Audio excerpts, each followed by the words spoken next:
મહિને જેલમાંથી મુક્ત થઈ શકે છે। પાકિસ્તાન આર્મી સાથે થઈ ડીલ, આર્મી ચીફ સામે મોઢું બંધ રાખવું પડશે।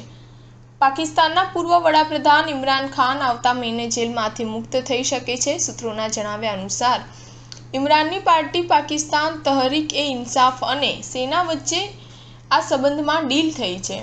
ઇમરાન વતી ખૈબર પખ્તુનખ્વાના સીએમ અલી અમીને શનિવારે પેશાવરમાં આર્મી કોર્પ્સ કમાન્ડર સાથે ઇફતાર મિજબાનીમાં ડીલ ફાઇનલ કરી હતી। અમીન અગાઉ ઇમરાનને આદિયાલા જેલમાં મળવા ગયા હતા। કહેવામાં આવી રહ્યું છે કે ડીલ હેઠળ ઇમરાનને પહેલા જેલમાંથી નજરકેદ રાખવામાં આવશે। ઇફતાર પાર્ટીમાં ભાગ લેનારા પીટીઆઈના એક વરિષ્ઠ નેતાએ જણાવ્યું કે આર્મી ચીફ અસીમ મુનીર દ્વારા કોર્પ્સ કમાન્ડરની વાતચીત માટે નિમણૂક કરવામાં આવી હતી।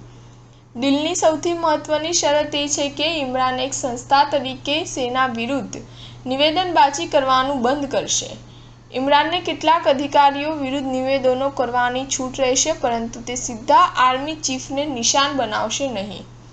ઇમરાન અને તેમની પત્ની બુશરા બેગમને તોશાખાના કેસમાં 14 વર્ષની જેલના કેસમાં જામીન મળશે। ત્યારબાદ 10 વર્ષની જેલની સજા થયેલા ગુપ્ત દસ્તાવેજોની ચોરીના કેસમાં જામીન આપવામાં આવશે। સૂત્રોના જણાવ્યા અનુસાર ઇમરાન વિરુદ્ધ જમીન હડપ કરવાનો અલ કાદિર કેસ ચાલુ રહેશે। જો ઇમરાન ખાન ડીલ તોડશે તો અલ કાદિર કેસમાં ફરી જેલમાં ધકેલવામાં આવશે।